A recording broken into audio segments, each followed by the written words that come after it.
आपका स्वागत है स्टडी क्लिक पर और शुरू करते हैं आज का लेक्चर। रिसेंटली एक डिस्कवरी हुई है जो कि बहुत ही इंटरेस्टिंग डिस्कवरी है। फ्यूचर में ड्रग डेवलपमेंट के लिए इस डिस्कवरी का इम्पोर्टेंस बहुत ज़्यादा बढ़ जाता है। इस डिस्कवरी में क्या हुआ है कि ये पता चला है कि ह्यूमन सेल्स भी आरएनए को डीएनए में कन्वर्ट कर सकते हैं। तो ये डिस्कवरी रिसेंटली पब्लिश हुआ है जर्नल साइंस एडवांसेस में, और यह डिस्कवरी चैलेंज करता है सेंट्रल डोग्मा इन बायोलॉजी, जो सेंट्रल डोग्मा मॉलिक्यूलर बायोलॉजी में है कि डीएनए से आरएनए और आरएनए से प्रोटीन में इंफॉर्मेशन ट्रांसफर होता है, रिवर्स डायरेक्शन में नहीं। उसके अगेंस्ट इस डिस्कवरी में ये पाया गया है कि एक डीएनए पॉलीमरेज है थीटा, जो कि आरएनए से डीएनए को बना सकता है, वो भी ह्यूमन सेल में। और ये जो रिवर्स ट्रांसक्रिप्शन का फिनोमिना है जो कि फर्स्ट टाइम मैमेलियन सेल्स में डिस्कवर किया गया है, ये मेनली वायरसेस मतलब रेट्रोवायरसेस में पाया जाता है। जैसे आप HIV रिवर्स ट्रांसक्रिप्टेज को देखेंगे तो वो आरएनए को डीएनए में कन्वर्ट कर देता है। क्या हुआ कि रिसर्चर ने देखा कि मैमेलियन सेल्स में जो 14 पॉलीमरेजेस होते हैं उनमें से एक पॉलीमरेज है डीएनए पॉलीमरेज थीटा, वो HIV रिवर्स ट्रांसक्रिप्टेज की तरह काम करता है और आरएनए को डीएनए में कन्वर्ट कर देता है। जैसे आप जानते हैं कि ये HIV रिवर्स ट्रांसक्रिप्टेज क्या है, ये भी एक डीएनए पॉलीमरेज है, लेकिन जब रिप्लिकेशन करना होता है तो आरएनए को डीएनए में कन्वर्ट कर देता है। और ऐसा ही फंक्शन डीएनए पॉलीमरेज थीटा का रिसर्चर ने प्रूव किया। तो क्या है ये? अगर सेंट्रल डोग्मा की बात करें तो सेंट्रल डोग्मा इन बायोलॉजी क्या है? सेंट्रल डोग्मा बायोलॉजी में क्या एक्सप्लेन करता है? ये एक्सप्लेन करता है flow of genetic information from DNA to RNA to make a functional product, for example protein, and such information can not be transfer back. देखिए, सेंट्रल डोग्मा जो है ये फ्लो ऑफ जेनेटिक इंफॉर्मेशन है। ऐसा मतलब इसका ये मतलब नहीं है कि डीएनए से आरएनए का सिंथेसिस और आरएनए से प्रोटीन का सिंथेसिस। ये मिसनॉमर है। मतलब अगर आप ये कहते हैं डीएनए से आरएनए बनना और आरएनए से प्रोटीन बनना ये सेंट्रल डोग्मा है, तो ये सेंट्रल डोग्मा नहीं है। सेंट्रल डोग्मा है जो जेनेटिक इंफॉर्मेशन फ्लो होता है। मतलब डीएनए में न्यूक्लियोटाइड का सीक्वेंस होता है जो कि एक इंफॉर्मेशन कोड होता है। उस कोड के बेसिस पे जो आरएनए बनता है, तो एक तरह से कहिए इंफॉर्मेशन है, वो कोड ट्रांसफर होके एमआरएनए पे आया। और एमआरएनए में कोडान्स होते हैं, वो भी इंफॉर्मेशन लिए होते हैं, और उस इंफॉर्मेशन के बेसिस पे प्रोटीन बनता है। एमिनो एसिड का कोड होता है और एमिनो एसिड से ही प्रोटीन बनता है। तो इंफॉर्मेशन जो ट्रांसफर हो रहा है इसे सेंट्रल डोग्मा कहते हैं।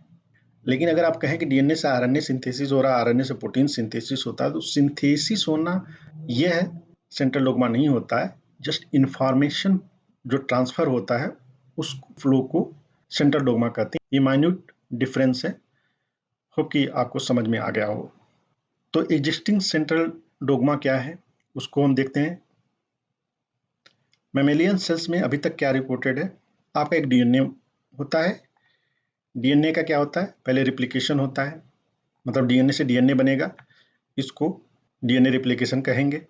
मतलब डीएनए में जो इंफॉर्मेशन कोड होता है उसको यूज करके एक डीएनए मॉलिक्यूल बनता है, तो इंफॉर्मेशन डीएनए से डीएनए में ही रह जाता है। और ये डीएनए रिप्लिकेशन में डीएनए से डीएनए बनना किसकी वजह से होता है? डीएनए पॉलीमरेज की वजह से। जैसे मैंने ऊपर बताया कि मैमेलियन सेल्स में 14 डीएनए पॉलीमरेज होते हैं, उनमें से केवल 3 जो मेन होते हैं वो इन्वॉल्व होते हैं डीएनए रिप्लिकेशन में। रेस्ट जो 11 होते हैं वो डीएनए रिपेयर में इन्वॉल्व होते हैं।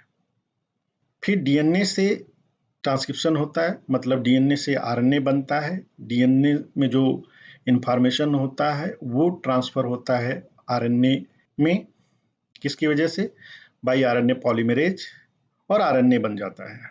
तो आरएनए में जो इंफॉर्मेशन होता है वो ट्रांसफर होता है, मतलब वो यूज होके प्रोटीन बनाता है, एमिनो एसिड में कन्वर्ट होता है। मतलब एमआरएनए में जो कोडान होते हैं, मतलब एमआरएनए में जो जेनेटिक इंफॉर्मेशन कोडान के रूप में होता है वो कन्वर्ट होता है एमिनो एसिड के रूप में। मतलब आरएनए से प्रोटीन में इंफॉर्मेशन ट्रांसफर होता है, किसकी वजह से और कहाँ होता है? ये राइबोसोम में होता है ट्रांसलेशन, और आपका प्रोटीन बन जाता है। लेकिन इस डिस्कवरी ने इस कॉन्सेप्ट को चैलेंज कर दिया है। तो देखिए क्या हुआ है। ये जो न्यू डिस्कवरी है, इसमें 1 ऑफ 11 डीएनए पॉलीमरेज, मैंने बताया ना कि 14 डीएनए पॉलीमरेज हैं, उनमें से 3 तो डीएनए रेप्लिकेशन में यूज होते हैं, लेकिन 11 पॉलीमरेज हैं जो डीएनए रिपेयर में यूज होते हैं। उन्हीं में एक पॉलीमरेज है डीएनए पॉलीमरेज थीटा।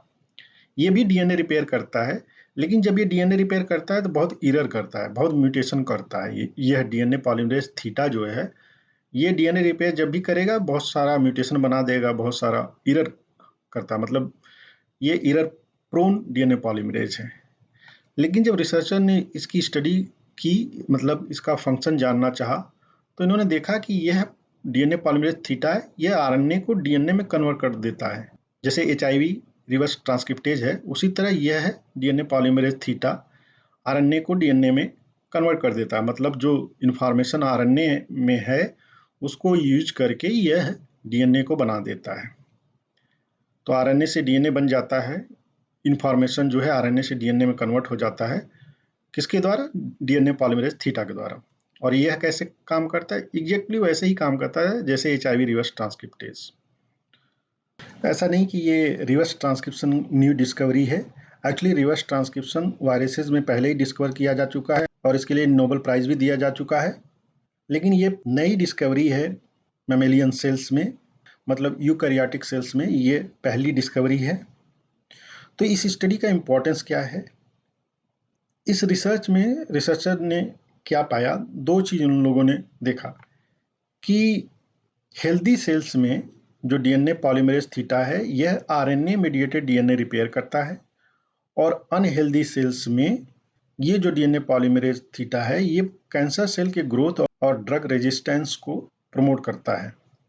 तो फ्यूचर में कैंसर के इलाज के लिए इस डीएनए पॉलीमरेज थीटा को टारगेट करके ड्रग डेवलप किया जा सकता है, क्योंकि कैंसरस सेल्स में ये हाईली एक्सप्रेस्ड पाया जाता है। तो अगर कोई ऐसा ड्रग बनाया जाए जो कि इनहिबिटर हो डीएनए पॉलीमरेज थीटा का, तो थियोरेटिकली ये कैंसर को क्योर कर सकता है। तो ये डिस्कवरी बहुत ही प्रॉमिसिंग और बहुत ही इंटरेस्टिंग है। होप कि फ्यूचर में इसको टारगेट करके कैंसर के इलाज के लिए कुछ किया जा सके।